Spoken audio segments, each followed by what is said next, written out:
राजा रघुवंशी हत्याकांड मामले में शिलांग पुलिस जहां हाई कोर्ट में जांच कर रही है, तो वहीं दूसरी ओर फर्जी थाना प्रभारी बनकर निलंबित सीआरपीएफ का पुलिसकर्मी घर वालों से पूछताछ करने पहुंच गया और स्वयं को राजा रघुवंशी का मित्र बताते हुए कहानी गढ़ने लगा, जिस पर परिवार ने प्रकरण दर्ज कराया है।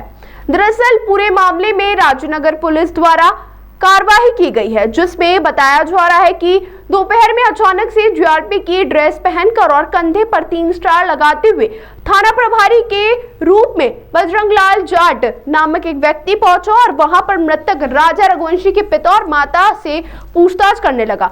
तमाम पूछताछ के दौरान आशंका होने पर बुजुर्ग दंपति ने तत्काल अपने बेटे को सूचना दी। बेटे ने भी मामले को गंभीरता से लेते हुए घर पर थाना प्रभारी के रूप में पहुंचे बजरंगलाल से उनका आइडेंटिटी कार्ड पूछा।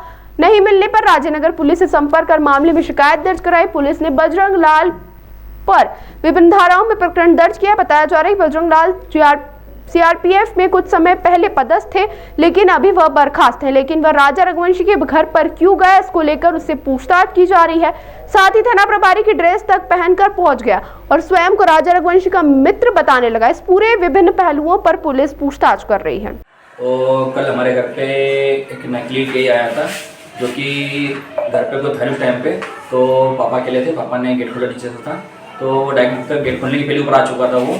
और आने के बाद जो है पापा से जानकारी ले रहा था वो, तो घर पे कौन कौन है, कौन कौन नहीं है, बच्चे उनका हैं और आपके 2 बेटे कहाँ हैं। पापा ने कहा एक काम करता हूँ मैं, सचिन और विपिन को जो है उनको बुला लेता हूँ मैं और उनसे बातचीत कर लेना। तो वो कहता है सचिन विपिन को बुलाइए मत, बोले मेरे को उनसे काम नहीं, उनको जानता नहीं बोले मैं। तो मम्मी ने जब उनको फ़ोन लगाया था, तो हम लोग यहाँ पर घर जब पहुँचे थे, तो मैंने उनकी आईडी मांगी उनसे। मैंने तो उनसे कहा मैंने आप कहाँ से आए हो, तो बोलते मैं रेलवे का अधिकारी हूँ, रेलवे का टीआई बोले मैं। तो उसके बाद जो है मैंने उनकी आईडी और उनकी फ़ोटो जो है थाने पे व्हाट्सअप करी मैंने, और वहाँ से मुझे जानकारी मिली तो ये नकली है, इसको थाने पे लेके जाइए।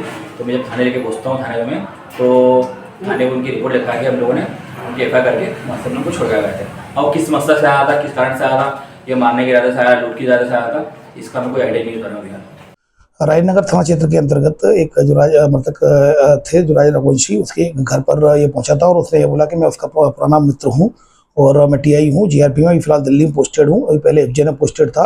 तब महाकाल के दर्शन के समय वो राजा रघुवंशी आया, तब मेरी मुलाकात हुई थी। तो जब विपिन, उसने पूछा विपिन और सचिन कहाँ हैं, तो वो घर पर नहीं थे, तो वो घर पर बैठ गया। फिर उसकी माँ ने, विपिन की माँ ने उसको विपिन को फ़ोन करके बुलाया। बुलाने के बाद जब वो दोनों आए, उन्होंने इससे बातचीत की, इससे पूछा आप कहाँ पोस्टिंग है, उसने जीआरपी का, अपने रेलवे फोर्स का बताया। उसके बाद जब और आईडी वगैरह मांगी, तो उसमें से फिर वो संदेह होने पर आईडी मांगने पर कोई आईडी प्रदान नहीं की। तब उनके द्वारा थाना प्रभारी राजनगर को खबर की। राजनगर टीआई तत्काल मौके पर पहुँच कर उसने ज़रा जाँच की और तब ये पाया कि इसने अपना नाम बजरंगलाल बताया, जो कि राजस्थान का रहने वाला है। ये आरपीएफ का बर्खास्तशुदा आरक्षक है और ये नकली टीआई बनकर वहाँ उनके घर पर गया था। फिलहाल दुकानदारी विभिन्न धाराओं में केस रजिस्टर किया कर आरोपी को हिरासत में ले लिया गया।